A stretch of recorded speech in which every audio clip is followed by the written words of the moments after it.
All right, let's dive right into this explainer. And honestly, we're going to completely flip how we look at risk and failure.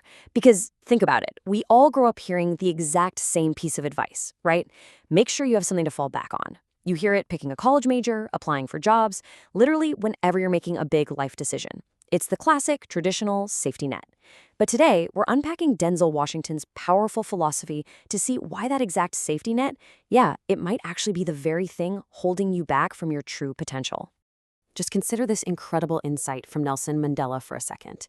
He said, "There is no passion to be found playing small." Really let that sink in. If we're constantly arranging our lives just so we have a comfortable, safe place to land when we mess up, well, we're fundamentally planning for a life that's way smaller than the one we're actually capable of living. I mean, the hard truth is absolutely nothing worthwhile happens without taking a real risk. So here's the core of Denzel's idea. If you have something to fall back on and you inevitably fall, you're falling blindly backwards. You're hitting something you can't even see. But if you're gonna fall, and let's be real, we are all going to fall at some point, why not fall forward? When you fall forward, you actually get to see what you're about to hit. You learn from the impact. You see the obstacle right there in front of you. And that raw experience, that becomes the exact data you need for your very next attempt. Let's look at some actual hard data when it comes to failure. The number 2,600. That is the exact number of times the legendary Reggie Jackson struck out during his baseball career. Actually, scratch that. It's not just his career. It's the most strikeouts in the entire history of Major League Baseball. But ask yourself, does anybody sit around talking about his 2,600 strikeouts? No way. The world only remembers the home runs. He literally had to risk striking out thousands of times just to build that incredible legacy. Or take Thomas Edison, 1,000. That's how many failed experiments he ran, 1,000.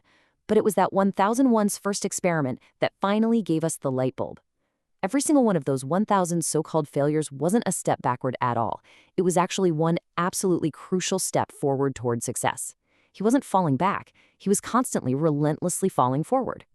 So the reality of trying is pretty simple. But yeah, it's blunt. You're gonna fail at some point. You will lose. You will absolutely embarrass yourself. And frankly, you're gonna suck at something. There's just no way around it. It sounds harsh, I know, but it's actually an incredibly liberating truth. You just have to embrace it because to get something you've never had, you gotta do something you've never done. And look, if you aren't failing, it just means you aren't even trying.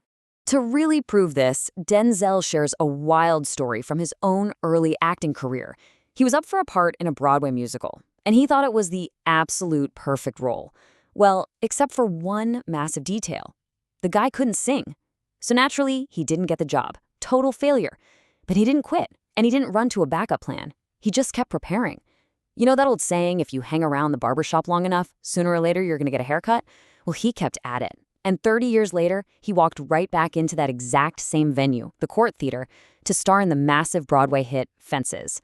Now, I want you to picture this chilling thought experiment because it really puts the whole thing into stark perspective.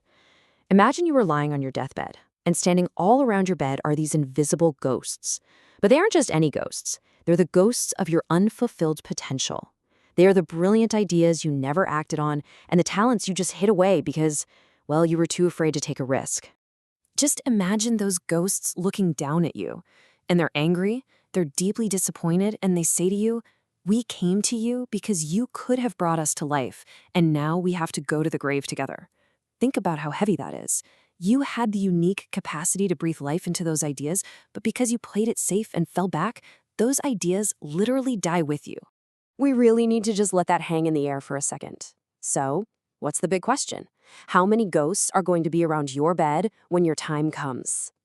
It forces this profound, almost uncomfortable realization about the deeply tragic cost of playing it safe. Taking a risk isn't just about some personal ambition or climbing a ladder, it's an actual obligation to your own potential. And moving from those personal stakes to the bigger picture, the world desperately needs whatever unique gifts you happen to have. And I'm not just talking about money or business savvy here. It could be your time, your specific talent, your prayers, your treasures, your immense patience, or even just your kindness. From communities in South Africa or Japan to Alabama, Philadelphia, or wherever you are sitting right now, the world needs a lot, and it needs it from you. You have to get out there and give it absolutely everything you've got. And hey, don't worry if you don't have it all completely figured out right this second. Life is never some straight, perfectly mapped out path anyway. Just look at Denzel's own crazy journey back at Fordham University. He starts out as a pre-med student, completely fails a course called cardiac morphogenesis, so he bounces over to pre-law, then tries journalism, basically wandering with zero academic focus. By age 20, he hits a brutal 1.8 GPA, and the university politely asks him to, take some time off. He was at his absolute lowest point. But, and this is key, that exact failure led him to March 27th, 1975, sitting right in his mother's beauty shop in Mount Vernon. So he's sitting there in that beauty shop, feeling completely lost and washed up. And this older woman, a respected elder in the town, she just keeps staring at him through the mirror.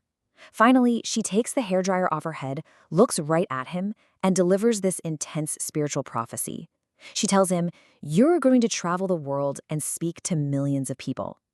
Now, he obviously had no idea how that was going to happen at the time, but in the years that followed, he did exactly that.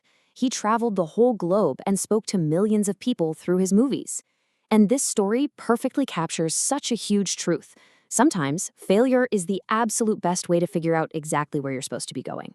Stumbling, failing, and not having that cushy safety net, that's exactly what forced him to reorient himself toward his actual destiny. Ultimately, taking risks isn't just some career hack or a strategy for getting a good job. It's a completely holistic approach to living your life. Because when you fall forward, you open yourself up to discovering what you don't know. You become open to new people, to entirely new, crazy ideas. It enriches the chances you take, the depths to which you can love the people around you, and the enduring faith you hold on to. That openness, that's what will ultimately define your life. So, as we wrap up this explainer, I really want to leave you with one final, absolutely vital question. What are you going to do with what you have?